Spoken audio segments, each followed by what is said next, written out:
Yeah, Brian, thanks for joining us today. As you know, part of the summit is letting all of our followers know who all of the exhibitors are that are coming to the summit.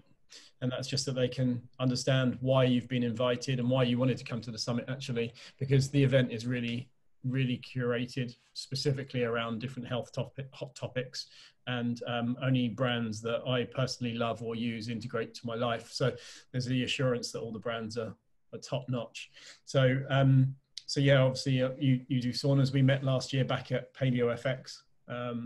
Yes. And your name has been popping up everywhere ever since, including in Dr. Mercola's new book, EMF'd, which was, I guess, a good surprise for you Yeah. when it happened as well.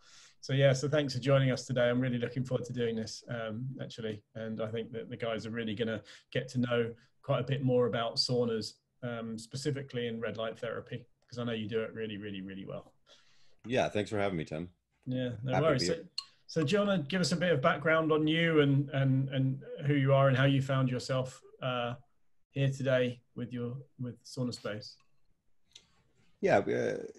Sauna Space was born out of my own personal need for a health solution. I had a lot of, at that time, which I later determined to be adrenal fatigue symptoms, things a lot of people deal with, insomnia, mind racing, had a fogginess in my brain. I felt lethargic, and I also had some strange acne that was relegated to my torso, around my kidneys. It was quite strange. So I pursued initially allopathic solutions, but then at one point I got recommended to take Accutane, which is a very toxic acne drug that's now been taken off the market. It's because it's associated with many things, including liver cancer and stuff. Anyway, that kind of freaked me out when I was recommended that, and drove me to decide to take my health into my own hands, including exploring other options. So I just started a long journey of research and understanding. And in that, during that educational journey, I kept coming back to sauna and toxicity being the problem and the need to detox. And there's just so much great research in the PubMed, human studies, long-term studies on basically sauna reducing your risk of dying of all things. So there's the famous Lakhiani study, which is a 20-year Finnish male study. But there's so many others too. There's thousands of them. And that also harmonized in my mind with the fact that almost every human culture has a sauna tradition. So we got modern empirical evidence, and then we have, kind of ancient wisdom that comes together with sauna. And so at the end of my research, I kind of stumbled upon by a modern doctor, Dr. Wilson, Sauna Therapy for Detox and Healing book, this concept of the electric incandescent light bath, which actually dates back to Dr. Kellogg. So most people are not familiar with this. The original electrically powered sauna is the incandescent bulb sauna. It was invented in 1891. And Dr. Kellogg of, Kellogg's Cornflakes, he had a very famous sanitarium, a famous spa in Battle Creek, Michigan in the early 20th century. He actually tested out his electric incandescent light bath with like 50,000 patients over a period of years, and did over 200,000 clinical sessions. And he described them as his patients as invalids, which is a term that we used to use for people who have chronic disease, and basically had astonishing success in treating every disease he could come up against. And then this concept was kind of lost then, along with many other things, along with chiropractics and the rise of the American Medical Association and the die-off of all the old alternative cancer treatment clinics and other alternative therapies. And I nonetheless discovered a sort of a modern concept this new book discussing the concept. And so I built my own, and I had an amazing healing experience. I basically cured my insomnia in my mind within a couple of sessions right before bed. And then that gave me the impetus to continue to use it with discipline for like 6 months. And at the end of that 6-month period, that's when I realized that I had adrenal fatigue, because I looked back and I was qualitatively improved in ways that I didn't realize I had brain fog or lethargy or low energy. It just was that way. So 6 months later, you know, I'm clearer headed, I'm more decisive, less irascible, way better energy levels. All my skin issues went away. The insomnia certainly went away, and I felt better than ever. And I was also astonished at that time at why this type of sauna technology wasn't commercially available. So that set me on the journey to kind of form Sauna Space, and it's been a long journey since then. But I basically started my own business, got my own business loan, and obsessively tried to just do one thing right, the incandescent sauna thing right, and both designing it correctly, designing it safely, designing it for mass acceptance, but also I went on an educational journey, first for myself, but now for other people too, to help bring awareness to people about this technology that we use, the incandescent technology, how different it is, and yet how timeless it is. And so that now I'm 6 or 7 years into doing Sauna Space. I've got 35 employees. You can kind of see behind me the factory, well, our workshop here. It's all handmade here in Columbia, Missouri. And they're actually working right now. But I got something right here. I mean, definitely it's always a work in progress, but the sauna market, as you know, Tim, is very crowded. There's a lot of options out there, a lot of companies, and a lot of nice options. And yet I've been able to come into the space and disrupt all of it with a pretty much a totally different offering that, you know, it's got a lot of competitive advantages. Yeah, I mean, I'd like to touch on something actually that I read a piece where, I'm not going to mention the brand, but a certain brand was slating your technology, and then you've gone and done the same back and basically said, no, actually, no, they're using incorrect science here, and we're actually doing the right thing. And it's really interesting to read it. I mean, and I won't say the brands, but it's basically LED versus incandescent, which I guess is the abstract of it. And it's just really funny how this particular brand's tried to spin it Yeah, to their favor. Some of the most vociferous criticisms against Sauna Space don't come from allopathic medicine, actually, or big pharma. They actually come from other alternative, you know, therapeutic solutions. But you know, it's a sign of success in a way. You know, you're kind of measured by, you know, the people who hate you. Yeah, I agree. I completely agree. I mean, I've definitely felt that along the way as well.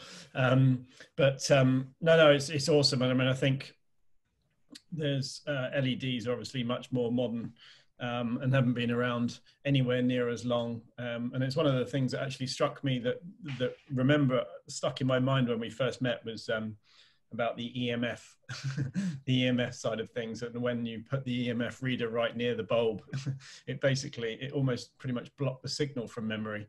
It's it was such a strong bulb. It was one of the new ones. I'm trying to remember the name of it at the time. It must have been about a year ago. Yeah, our new bulb, our Thermalite bulb, I actually have one here. So yeah, this is another cool thing that we've done to innovate. So we have our own bulb. It's not just like labeled Sauna Space. It's actually it's specifically engineered for human therapeutic use, and we've been able to basically re-engineer the filament to run at a hotter temperature, which for the biohackers out there, the temperature of the incandescent light source determines the spectrum. And so you can you can pretty precisely predict it and then measure empirically, and you get this, what your prediction is. It has to do with what's called black body radiation. But essentially, the hotter it is, the more blue shifted the spectrum is. And in terms of comparing one heat lamp to the next, our Thermalite has about twice the red and near-infrared radiance of a standard heat lamp. So it's a very special design of the filament to give you more bang for your buck. And so that's kind of a really interesting, one of the most interesting aspects of incandescent sauna therapy is it layers in on top photobiomodulation. And that's where we get into the arguments with the LED guys, you know, what's a better way to stimulate the mitochondria.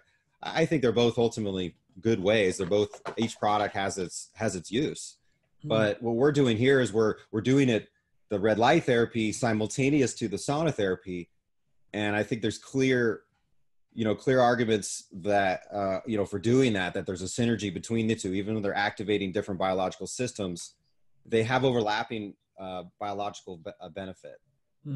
And there's certain systems in the body that clearly rely on a stimulus of near infrared light and then also of heat at the same time. So it makes sense to do it together if you can. And with our technology, the light therapy and the heat therapy are coming in simultaneous from the same light source. And it's really in a form that's the thing with light therapy is it's not all the same. It's not just a matter of the correct wavelength at the correct dosage, like the correct power level. There's also a consideration of the quality of the light, the spectrum itself.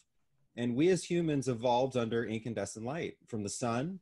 And then from, when we started to make fire, we sat and had the only light we had after dark, was the light of the bonfire in the fireplace. But we've had that for, I don't know, 50,000 years or something that we invented fire or more. So that's been around for a long time. But the sun, of course, millions of years, even billions of years from a mitochondrial perspective.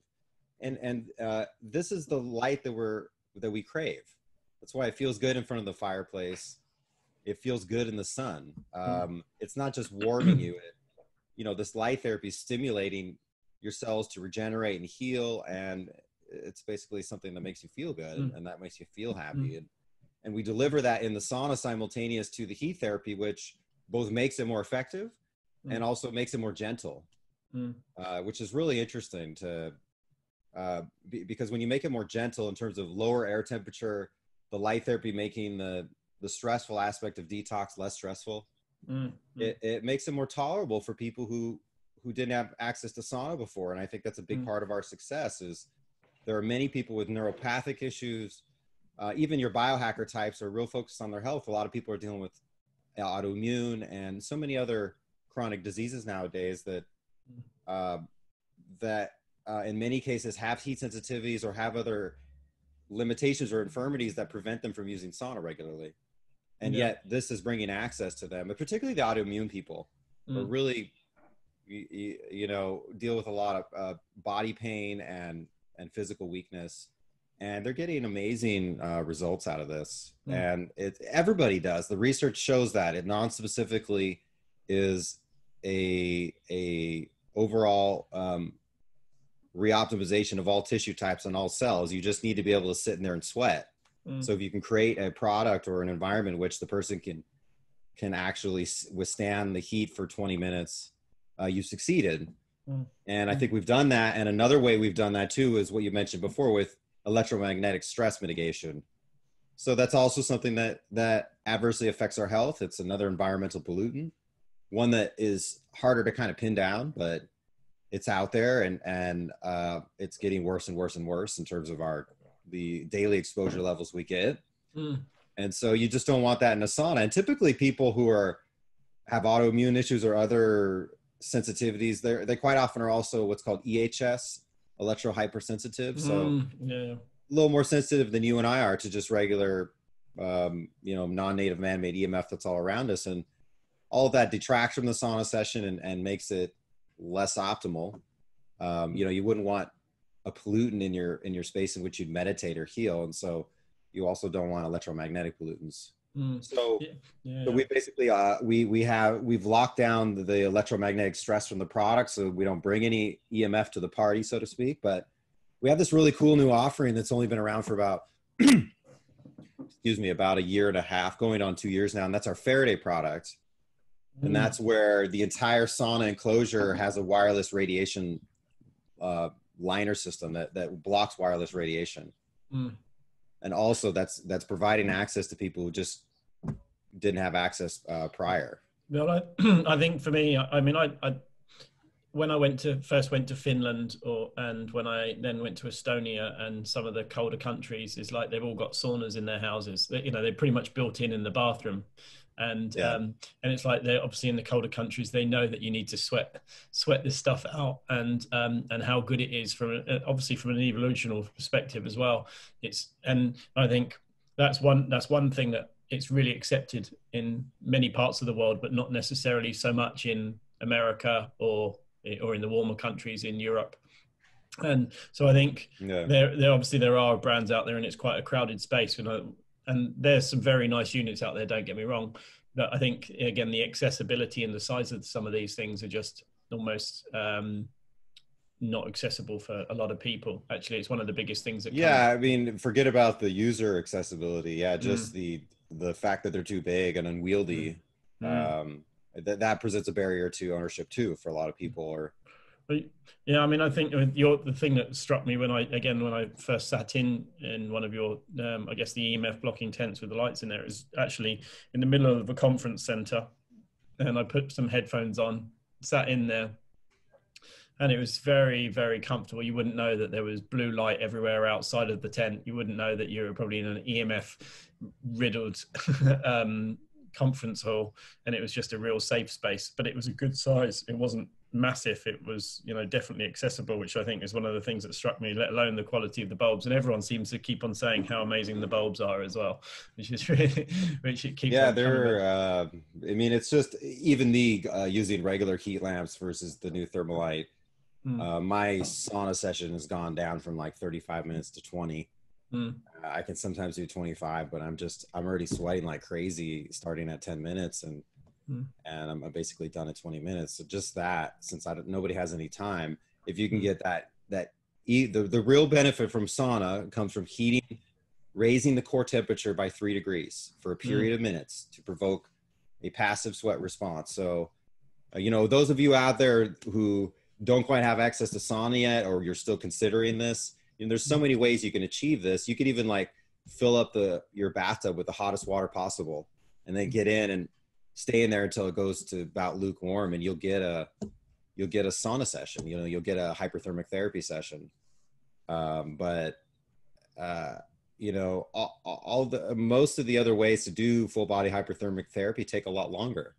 A finished sauna, you'll be in there for, most people are in there 45 minutes, maybe an hour or so. And if you can achieve the same core temperature increase and layer in and get the double whammy of the near infrared light therapy too in a third of the time, then that also makes it way more accessible and way more pragmatic for people to actually use. People just don't have time for anything anymore. So I'd like to think that 20 minutes in a sauna space is the most efficient use of your time on your health. If you have nothing else, certainly there are many other things that are really important to do, but people don't emphasize enough, and especially nowadays, it seems more relevant than ever in the era of the COVID and the coronavirus is the need to cleanse oneself and the need to strengthen oneself from an immune perspective. It's not enough to just eat well and exercise and sleep right. There needs to be kind of some overt actions of cleansing and rejuvenating and boosting the immune system. And this is it. This is it. Well, someone's asked a question, is like, would it help with cartilage regeneration and healing muscle tissue? Yeah, so certain wavelengths of red light and near infrared have been shown to naturally increase collagen production. But basically anywhere you have mitochondria, you'll be able to stimulate a regenerative, anti-inflammatory, anti-aging response. And by anti-aging, I mean we're correcting the gene transcription and re-optimizing it. And we're also positively correcting the epigenetics, like the 3D state of the blueprint of the cell. And you have, although much less, you have mitochondria in your cartilaginous tissue. You have it in every cell of the body except red blood cells. So people are definitely using this for wound healing and for injury repair and injury recovery. In fact, I was just talking not too long ago with this ultra marathon athlete who's actually one of the longest using users of the Faraday product. He got one of the original prototypes, and he's an ultra marathon athlete, so he runs extremely long distances, and he ripped his quad, and his doctor's diagnosis was like 8 weeks to recover. And he just used the photon light, which we're giving away in this, which I got one here. And all he did was use this photon light, so one bulb in a targeted fashion on it, and he decreased his recovery time down to 2.5 weeks. I mean, he's back out and running in 2.5 weeks in a serious quad tear. It's a real thing. So people are definitely using it for that purpose, not just for overall health benefit or wellness optimization, but but in fact for recovery from injuries and from workouts and so forth. Amazing. So do you think this light therapy do you think this light therapy aids in reducing, reverting age-related vision loss? Good question. I like that. Yeah, it's a great question. You know, the French OSHA, the French Occupational Hazard Body is called ANSIS, and they actually, in like 2015 or 2016, they made this widespread proclamation that general LED lighting, so not the red light therapy LEDs, but the general LEDs that have a extraordinarily high blue portion of their spectrum, they're so hazardous to our health, and particularly that of our eyes, that they shouldn't be used for general lighting at all in the home and the workplace. They should only be used for industrial applications. And that's because blue light is basically, although it's not ionizing, it causes free radical formation. It's a killer wavelength. And so when blue light, you get long-term blue light exposure from LEDs, you get little tiny pinholes in your retina. And there's a clear, it's not a causal association yet, but there's a clear correlation between macular degeneration and people getting that so at such an early age nowadays, and our overall exposure to all this blue light, all this artificial flickering blue light, namely LEDs and fluorescence. So where does near infrared light step in? Well, near infrared and red are the antidote to blue and ultraviolet. Essentially, that is out of the, that's the basic concept of LED light therapy, is that, when you get hit from the sun with red and near infrared, it's regenerating and healing you and reversing the damage of the blue and the ultraviolet. And so the support there in the literature that near infrared light and red light are great for the eye health is pretty well substantiated. And it's not just for healing and for improvement in vision. There's also indication that it reduces sensitivity to ultraviolet light and blue light. Like some people have extreme sensitivity to sunlight and they can't go outside. And we've seen improvement in that with our customers. Actually, we've had customers report that their floaters have been reduced and also gone away. Of course, these are case reports, but all the indication is also, if you bring in like evolutionary perspective, is that we got a lot of near infrared light in our eyes every day to keep them healthy. Another thing near infrared light does is it increases water nutrient transfer velocity. And so the photoreceptor cells in the retina are not directly supplied by blood. The water has to carry all the nutrients from the closest blood vessel to them. And those are very hungry cells. They use a lot of energy.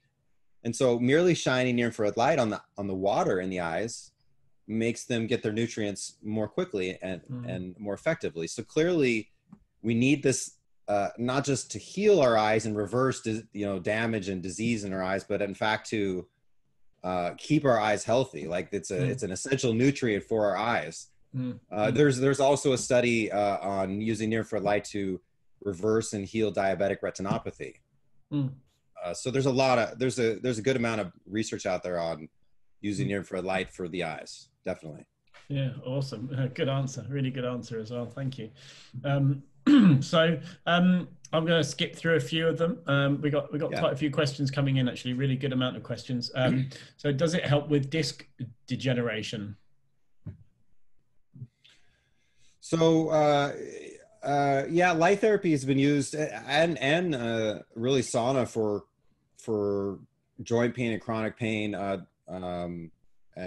Definitely our customers are using for that. What's one of the biggest things people complain about is basically back pain and joint pain, and they're using our sauna for those applications. And also the photon light, they're using it in a targeted fashion. So if you have a problematic disc or a torn whatever in your shoulder, you can use both products to really emphasize those types of issues and those types of injuries. Certainly there's a limit to how much you can fix, Yeah, of course. but yeah, like just from a cost benefit analysis perspective, this is so low risk and it's so high benefit that even if it was an adjunct to some surgical solution, you know, at some point, you can still use this the entire time. You can also use it for recovery, and for some people, it may, you know, keep stuff away entirely. Okay, so the next question, which is relevant, is so would it stimulate stem cells in a certain area? Oh, that's a great question. I don't even have a good answer for that. I haven't thought about that much or read much about that. I know that like when you do cold thermogenesis, when you do cold baths, you know, like or cold therapy, you get this kind of really nice boom release of stem cells. Well, it's definitely clear that if you follow up cold therapy with hot therapy, the benefits of both are actually maximized. I don't know about stem cell, but very interesting. I had heard that it is previously, but I can't remember where, and I can't substantiate it. So it'd be a really interesting one to look into. Okay, cool, good question. Is red light therapy the same as the masks you can buy from the light salon? I don't know what those lights from the salon are. Well, yeah, I mean, you're seeing red light therapy in the form of LED therapy, whether it's red or near infrared. So the red LEDs look red, and near infrared LEDs, you don't see the wavelengths coming out, so they appear to be off actually. But they're increasingly widely available. You know, I was on a flight not too long ago, and they have LED hats now. It's like a baseball cap with LEDs in it for alopecia, basically for hair loss. Those are all forms of light therapy. Also the wands, it looks like almost like a blow dryer or something, but it's got LEDs on the wand, and they're using that in cosmetology clinics and basically all over the place. The reason it's becoming more and more widely used and accepted is because it improves the health of all tissue types. So you see benefits in the skin, but also with hair issues, but also in the eyes, and then everywhere else. You know, so you're seeing it more and more widely accepted by multiple disciplines and alternative therapy. People are using it as an adjunct for acupuncture and for chiropractic and massages now. And it's really, I mean, to put it into extreme layman terms, if you watch a plant grow without sunlight, it won't, and it will grow towards the sun because light is just so powerful. I mean, we are photoreceptive creatures after all, and the different colors of light do different things to us. And it's really very obvious that that it hasn't been mainstream enough for quite some time, and yet we know it every day in our lives when looking at plants growing, which is why we put things in greenhouses when we want our tomatoes to grow faster or any of these things. And we're exactly the same. Without sunlight, there's no life. And so isolating or breaking down those wavelengths and the different colors, I guess would be the simple way of saying it, is so important, and we can utilize them so easily. I think that's a really great analogy. You know, we are plants. It's not just that this light therapy helps us and it's a nice little supplement to what we're doing. It's a core fundamental nutrient of our lives. If you take near infrared and red and add them together, they comprise over 51% of the sun's emission that hits the earth. So over 51% of the sun's emission. So, well, not all of that, maybe like 40% of that is in the wavelength band that stimulates mitochondrial activities.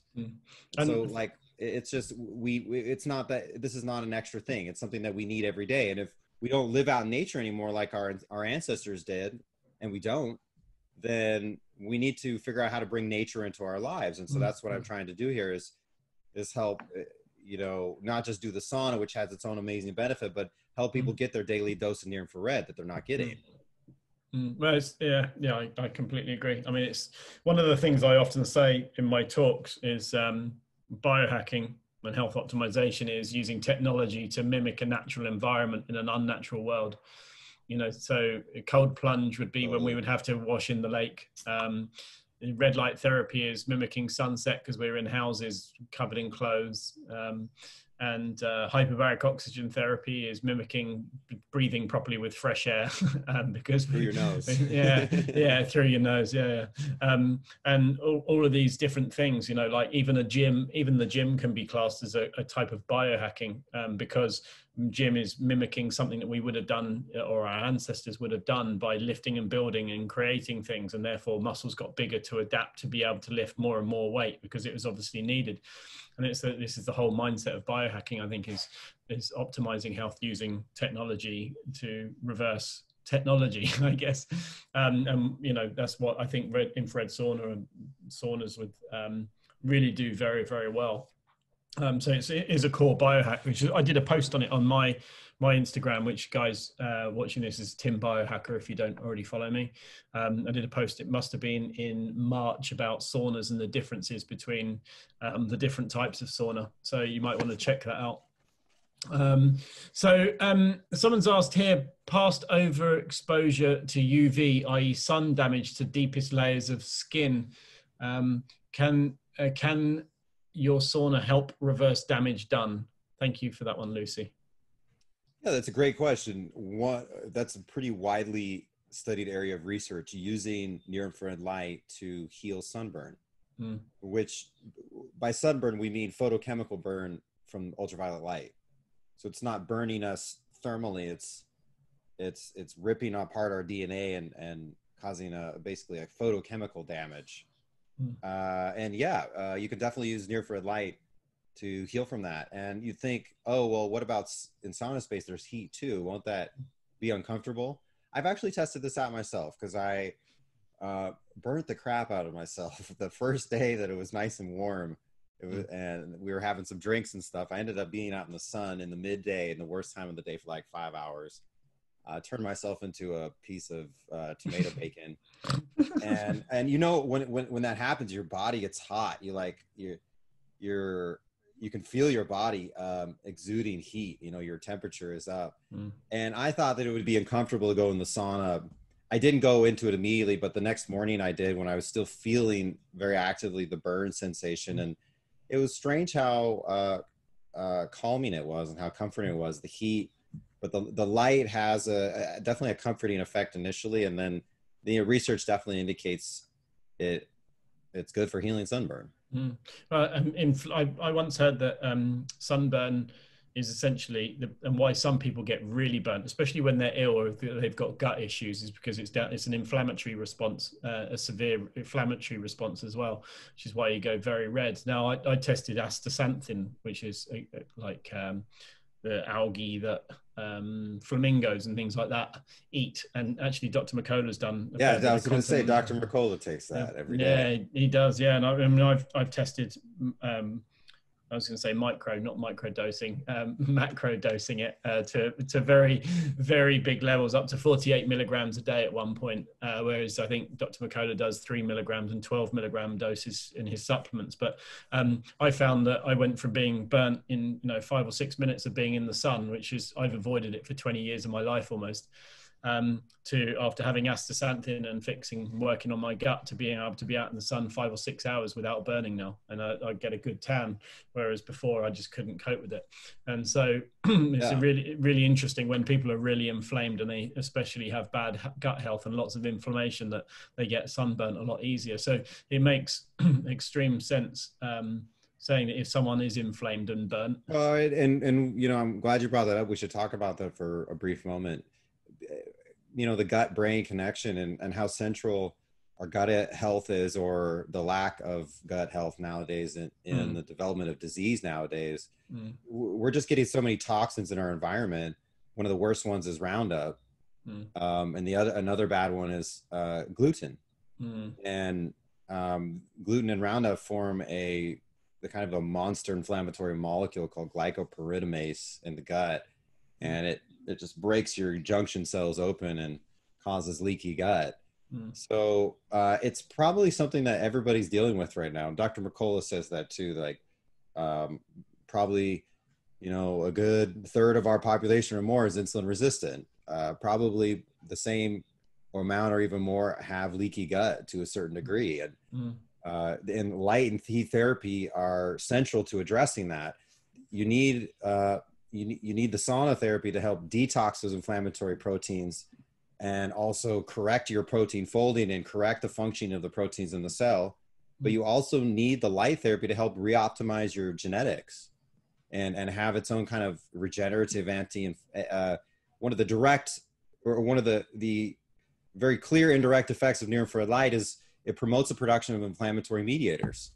So you get immediate inflammation reduction in the cell and in the tissue. For the gut, most people are thinking of inflammation about, in the skin, or that they're something more superficial, but inflammation in the gut is so core. And this is such not just a powerful way to deal with it, but really an essential thing nowadays, is because you can't avoid all of the environmental pollutants that are in our diet. You just impossible to avoid. So it's important to address gut health first and foremost with sauna and definitely with light therapy, in addition to just changing diet. Yeah, good point. Really good point. So we got another one here. We got quite a lot of questions coming in today. I think we've only ever had this many questions once before. Yeah. So how effective would it be for treating acne? You don't need the blue light for combating bacteria along with the red light for inflammation, such that can be used in the celluma. Well, it's acne is again in the class of kind of skin diseases. I wrote an article kind of reviewing some of the red light therapy research in the literature for skin issues in general. And look, that was my personal story. It was very helpful for my own acne. I think that I don't think that blue light is. I think that's more of like and I'm not a healthcare provider, guys. Take it with a grain of salt. But I think that's more of a symptom masking approach. I mean, where it's kind of goes back to the Pasteur approach of focusing on the pathogen only in medicine and health, and not focusing on the host. Why is the bacteria able to create a colony? And, why do people have these autoimmune issues where it's the problem is the host. It's not the bacteria that's able to, take harbor inside the host. So like for me, acne is just a clear sign of core toxicity at a really high level, and the body can't take care of itself anymore.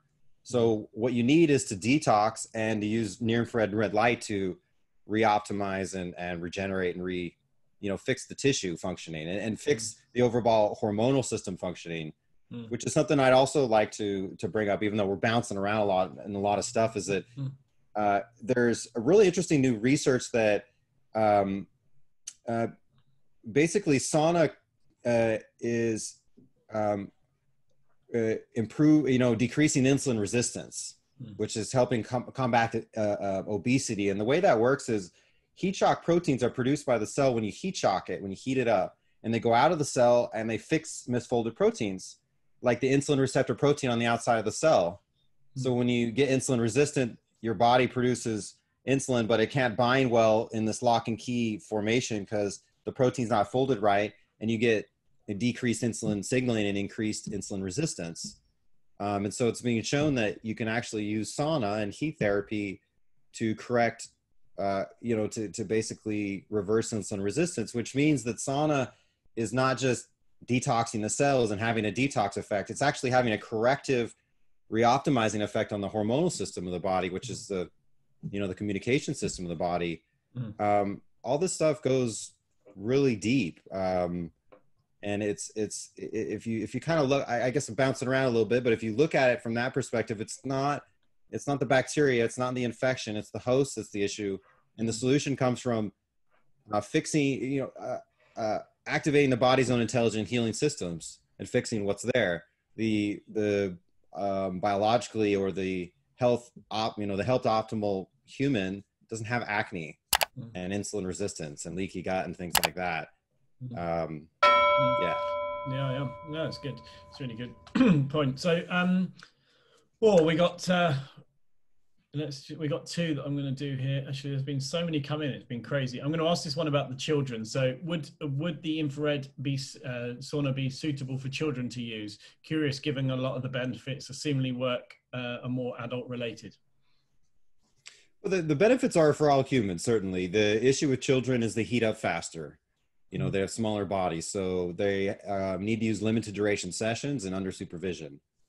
You know, typically people are not taking children under the age of 5 or under the age of 8 in there.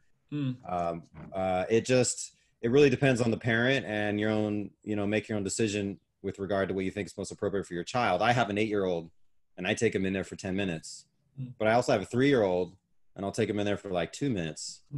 And they do benefit from it. And definitely we have a lot of customers who are using it under the supervision of their parents. In fact, the sauna is actually big enough that if you're a regular sized person like you and me, Tim, you can sit in there with your daughter or your son or even your partner and use it simultaneously.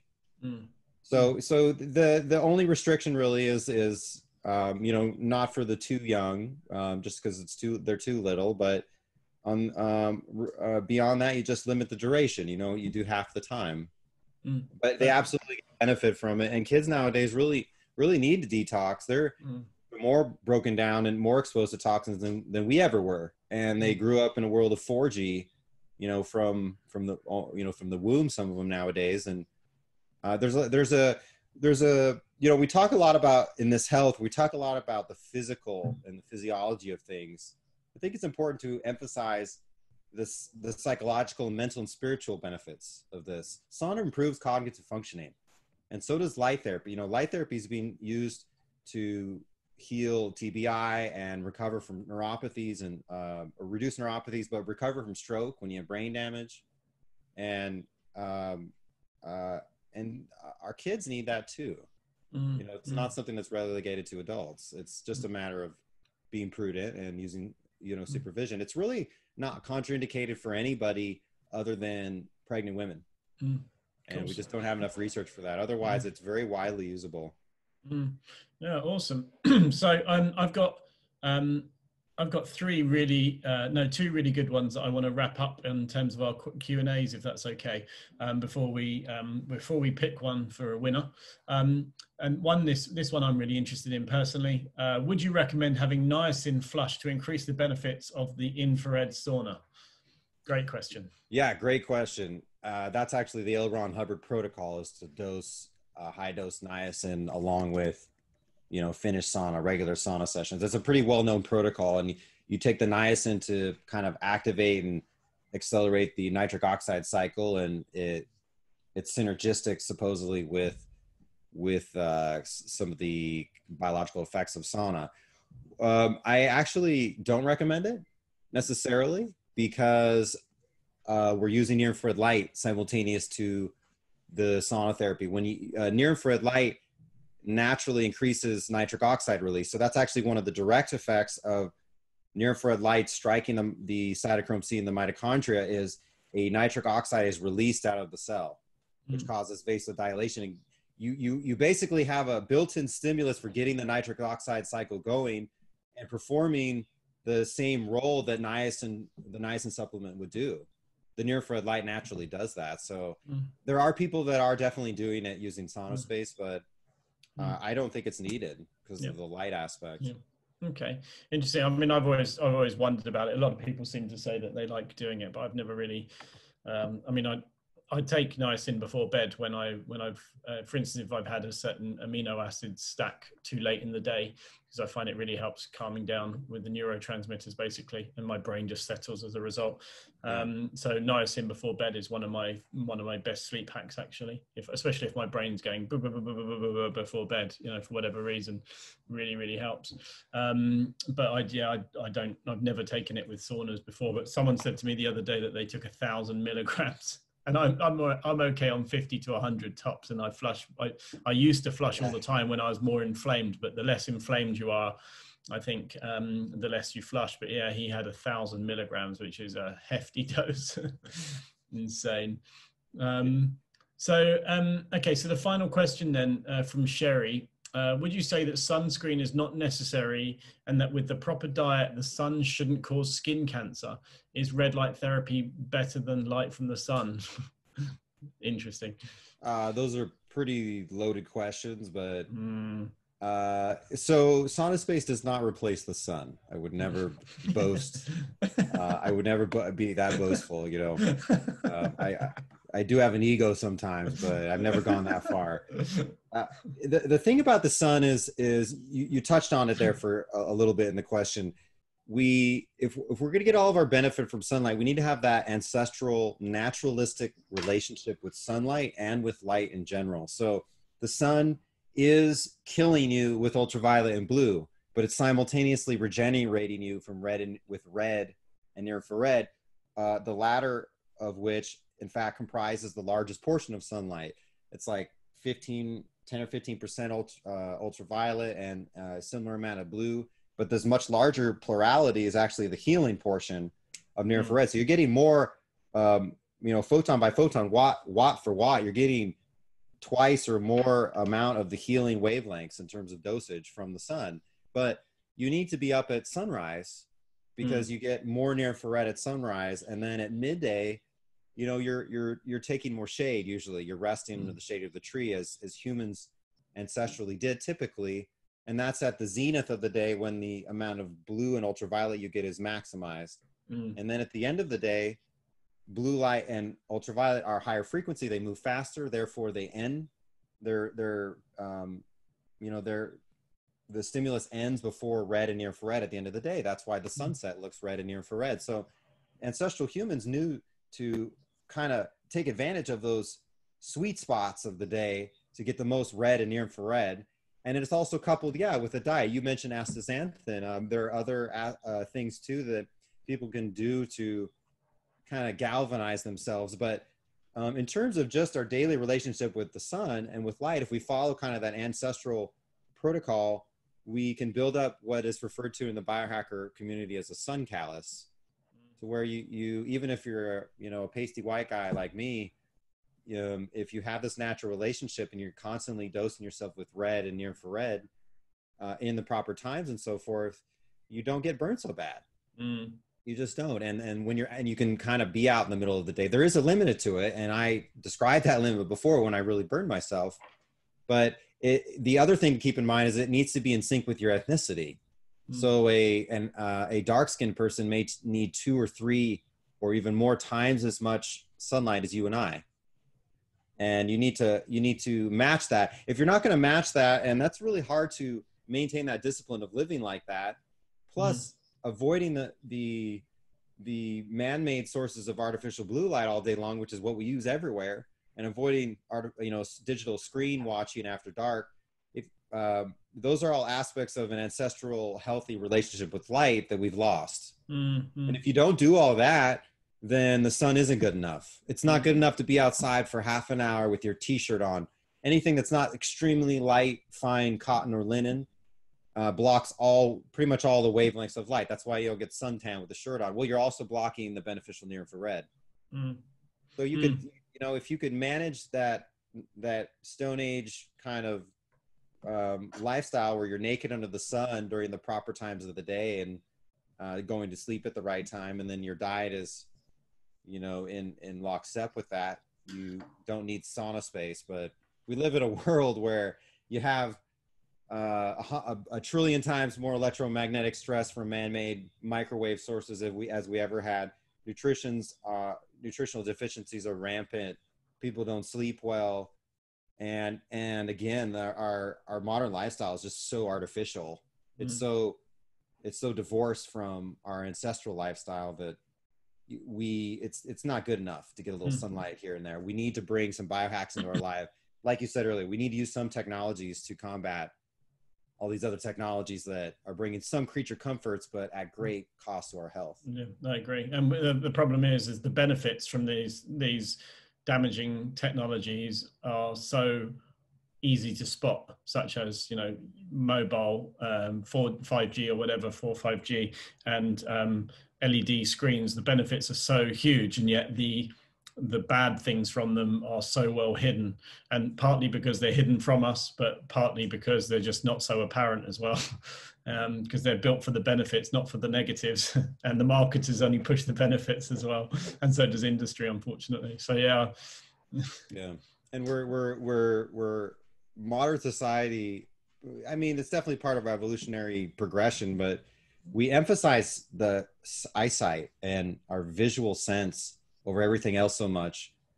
We, as a society, we've kind of lost touch with our other senses. And so I think that you can feel, not in a woo-woo way or some kind of kooky way, but you can feel electromagnetic stress to a certain, I mean, if you put someone in a very high EMF environment, you can develop a sensitivity for it. I know I feel it because when I like go into the Faraday sauna, I just feel a quietness. But we're definitely, you can feel these things, but we've lost touch of, you know, we've de-emphasized all of other senses, even our sense of taste and smell, and subordinated to our vision, that, you know, we don't even trust our other senses anymore. If we can't see it, you know, we don't trust it. And that's to our detriment, because we have all these stimuli that are triggering our other sense organs that are giving us truth and information from our environment, and we're ignoring it. No, I agree. Yeah, it's a stressor for our bodies, and when we have stressors, as stress comes up, cortisol comes up, that means our digestion starts shutting down and all these different things. I'm actually working on a post for Instagram for tomorrow to actually go into this exact area. So you guys that are watching this can check out my Instagram tomorrow. You'll see how the gut and the stress connection works together. Okay, cool. So, Brighten, I mean, some absolutely awesome questions, some great answers as well. So I'm really, really happy with that. And I think it's actually the most amount of questions we've had still to date on any one of our lives. And there's another 10 or 15 still to go. So sorry to you guys that I didn't get a chance to answer that. No, I think there's some really good questions there. So where can people find you, Brian? So it's all on Sauna.space. You can see the products there. In the United States, we offer 100-day money-back guarantee. You can try the product for 3 months. There's a lot of educational content on YouTube if you want to listen to me and other podcasts and stuff. If you like to dive deep, some of the articles are a little dated now. I have some new ones coming out actually in the fall, but I have a number of deep dives into the literature on the website. They're called Sauna Space articles on there, where those of you who like to dive into the literature, see some of the white papers. I've done my best to highlight and touch on a few touch points, although in low-level light therapy, there's over 5,000 studies and there's a couple thousand sauna studies. So, but to educate yourself a little bit more on the science, you can go to sauna.space and also see our products that we offer there. We have kind of a growing ecosystem of products, including what we're giving out today. I don't know if, can you see this in the camera here?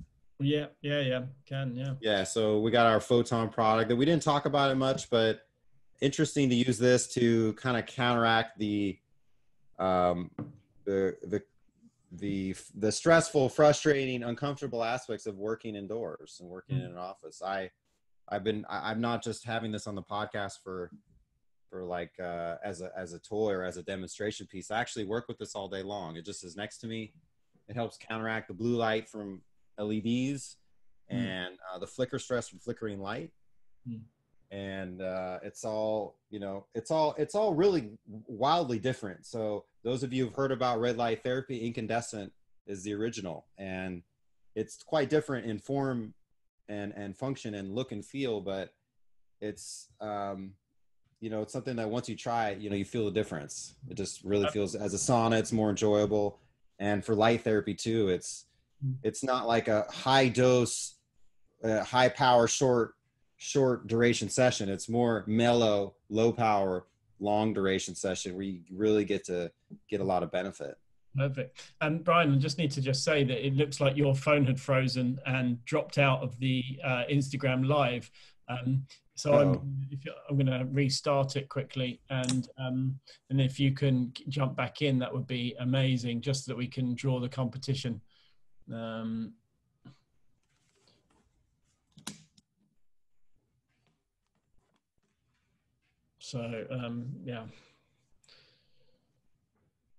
For those of you guys that are watching live, apologies about that. Looks like Brian's phone crashed, and we will draw the winner now once everyone's rejoined back on. Right, so awesome. So we're rocking and rolling again.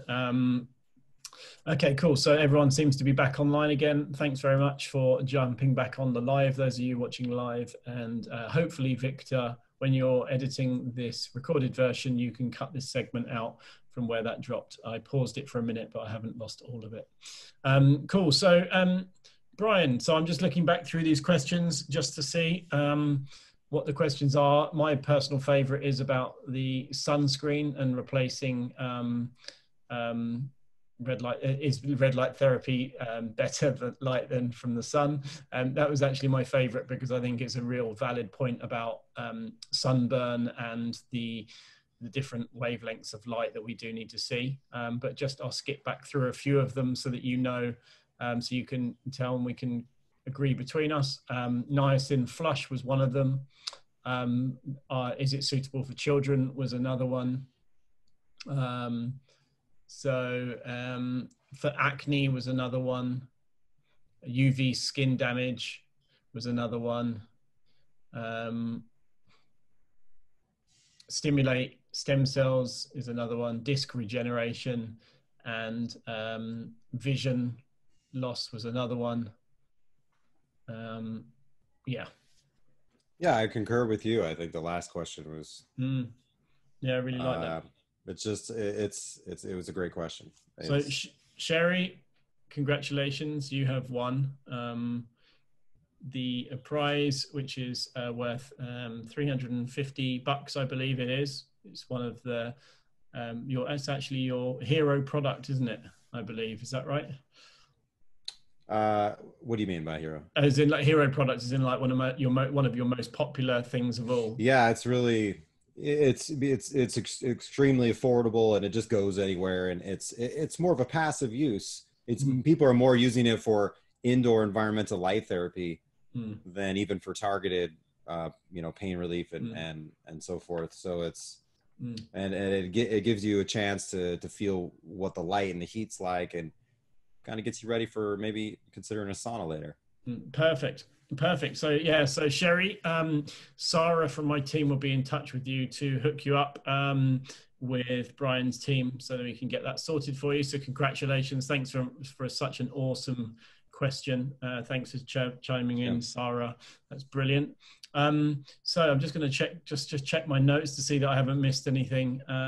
So we've done the light, we've done the giveaway, and yeah, that's basically everything. So Brian, I'm looking forward to seeing you in London at the summit in January. Really looking forward to it, actually. We've had some serious building going on with the summit this year, and obviously we had to postpone to January, but it was the right thing to do. But we got some epic speakers and some amazing brands, as you know, many of which are mutual colleagues, I guess, nowadays. So yeah, really looking forward to seeing you then. And yeah, is there anything you want to add before we wrap up? I would just also add that you can find us on Instagram as well at Sauna Space, and we do twice a week Instagram live for about 20 minutes, Monday and Thursday, 11 a.m. Central Time, and all of that's reposted on our Instagram TV. So you want to see a little bit of Sauna Space history and some cool stories. We've had some cool guests on, including some pretty cool and players in the industry and other people using the product. But it's a chance to touch base with us, ask live questions, and get to know the product and the brand and the education of it better. From now to then until January. We're perfect. We're super pumped to come.